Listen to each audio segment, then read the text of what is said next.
নমস্কাৰ। ৰাজনীতিত আভ্যন্তৰীণ আৰু বাহিৰত দুই ধৰণৰ শত্ৰু থাকে। এই শত্ৰু বধৰ কাৰণে ৰাজনৈতিক নেতাসকলে বিভিন্ন সময়ত বিভিন্ন ধৰণৰ কৌশল কৰে।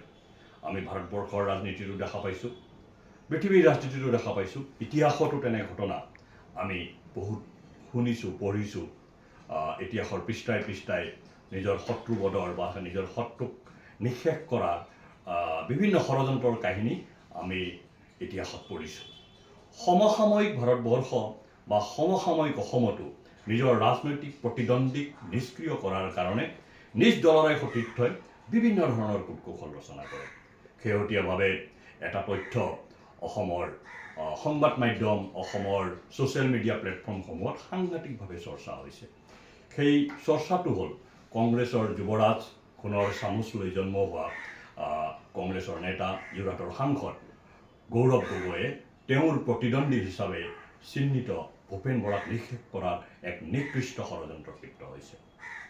আমি জানো গৌৰৱ গগৈ তৰুণ গগৈৰ ল'ৰা, বিদেশত পঢ়া শুনা কৰি আহিছে, ভাল ইংৰাজী ক'ব জানে, হিন্দী ক'ব জানে, তেওঁ এটা ৱেষ্টাৰ্ণ লাইফষ্টাইল আছে, অতি সুন্দৰভাৱে তেখেতে ইংৰাজীত কথাসমূহ উপস্থাপন কৰে আৰু তেওঁৰ সেই স্বভাৱৰ কাৰণে তেওঁ বহু সময়ত যুৱ প্ৰজন্মৰ মাজত তেওঁৰ জনপ্ৰিয়তাও আছে, তাক আমি অস্বীকাৰ নকৰোঁ আৰু সেয়া অস্বীকাৰ কৰা কথাও নহয়। সঁচাকৈ ইংৰাজী জনা, হিন্দী জনা এগৰাকী সাংসদ আৰু তেনে সাংসদৰ আমাৰ প্ৰয়োজনো আছে। সেয়া যিয়েই নহওক, গৌৰৱ গগৈ শেহতীয়াভাৱে ভূপেন বৰাক নিক্ষেপ কৰাৰ কাৰণে এক ষড়যন্ত্ৰত লিপ্ত হৈছে।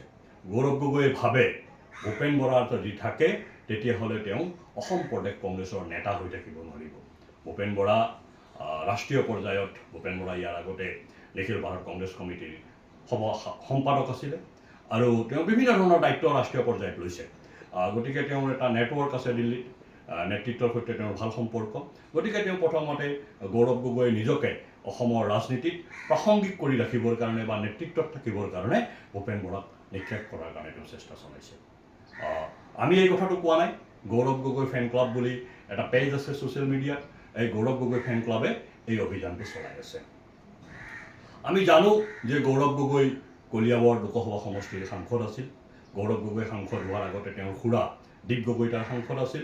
তেওঁৰ খুৰা দীপ গগৈ কলিয়াবৰৰ সাংসদ হোৱাৰ পূৰ্বে তৰুণ গগৈ অসমৰ প্ৰাক্তন মুখ্যমন্ত্ৰী কলিয়াবৰৰ সাংসদ আছিল।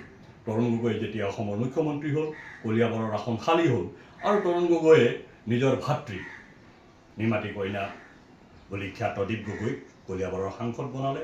দীপ গগৈ যে কলিয়াবৰৰ সাংসদ আছিল অসমৰ ৰাইজে হয়তো গমেই নাপালে বা পাহৰি গ'ল, কিয়নো তেওঁ এনেকুৱা নিষ্ক্ৰিয় আছিল, এনে নিষ্ক্ৰিয় সাংসদ হয়তো 1951 চনৰ পিছত অসমে পোৱা নাছিল। কিন্তু তৰুণ গগৈ কলিয়াবৰ লোকসভা সমষ্টিটো নিজৰ পৰিয়ালৰ কাৰণে সুৰক্ষিত কৰি ৰাখিবলৈ তেওঁ দীপ গগৈক সাংসদ বনালে।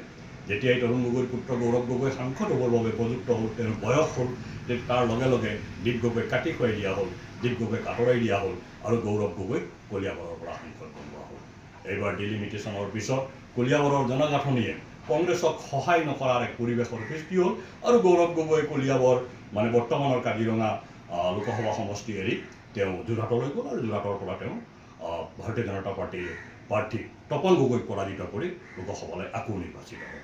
সেয়া গণতান্ত্ৰিক ব্যৱস্থা। গণতান্ত্ৰিক ব্যৱস্থাত মানুহ এজন সাংসদ হ'ব পাৰে, তেওঁ নিৰ্বাচনৰ ভাড়া জিকাত থাকেই আৰু যোৰহাটত ভাৰতীয় জনতা পাৰ্টীৰ পৰাজয় হ'ল।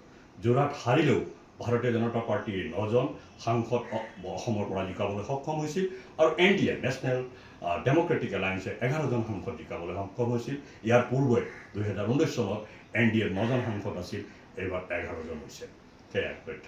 আমি যদি চাওঁ তৰুণ গগৈৰ ৰাজনৈতিক গোটেই জীৱনটো, যেতিয়া তৰুণ গগৈ যুৱ নেতা হিচাপে কংগ্ৰেছৰ প্ৰৱেশ ঘটিছিল, তেতিয়া তৰুণ গগৈৰ প্ৰথম যিটো তেওঁৰ প্ৰতিদ্বন্দ্বী আছিল দেৱেশ্বৰ শৰ্মা যোৰহাটত।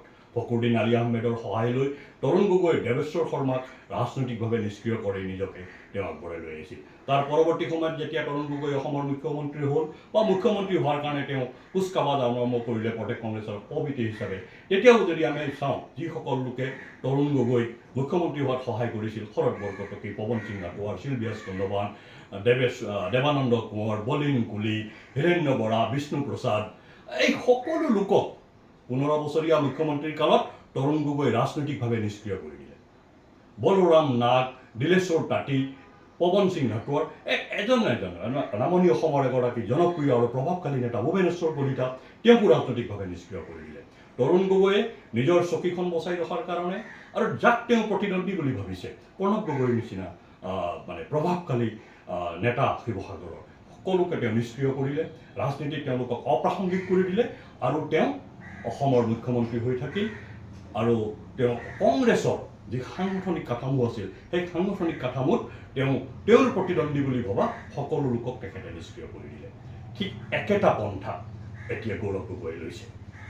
তৰুণ গগৈয়ে আৰম্ভ কৰিছিল দেৱেশ্বৰ শৰ্মাক নিষ্ক্ৰিয় কৰি ফখৰুদ্দিন আলি আহমেদৰ সহায়ত। আমি গৌৰৱ গগৈৰ ক্ষেত্ৰত যদি চাওঁ একেটা পন্থা ৰকিবুল হুছেইনৰ সহায় লৈ গৌৰৱ গগৈয়ে এতিয়া এজনকৈ সক্ৰিয় আৰু মেৰুদণ্ড থকা কংগ্ৰেছী নেতাক নিষ্ক্ৰিয় কৰিবলৈ আৰম্ভ কৰিছে, অপ্ৰাসংগিক কৰিবলৈ আৰম্ভ কৰিছে, যাতে গৌৰৱ গগৈ নিজাববীয়াকৈ অকলে অসম প্ৰদেশৰ নেতৃত্ব ল'ব পাৰে। এই কথা আমি অপপ্ৰচাৰ চলোৱা নাই, এইটো এটা বাস্তৱ ভিত্তিক তথ্যভিত্তিক কথা আমি আপোনালোকৰ সন্মুখত ৰাখিছোঁ। অসমৰ ৰাইজে এই আচৰণবিলাক এনেধৰণৰ ৰাজনৈতিক আচৰণক নীৰৱে পৰ্যবেক্ষণ কৰক আৰু এক সিদ্ধান্তত উপনীত হওক। নমস্কাৰ।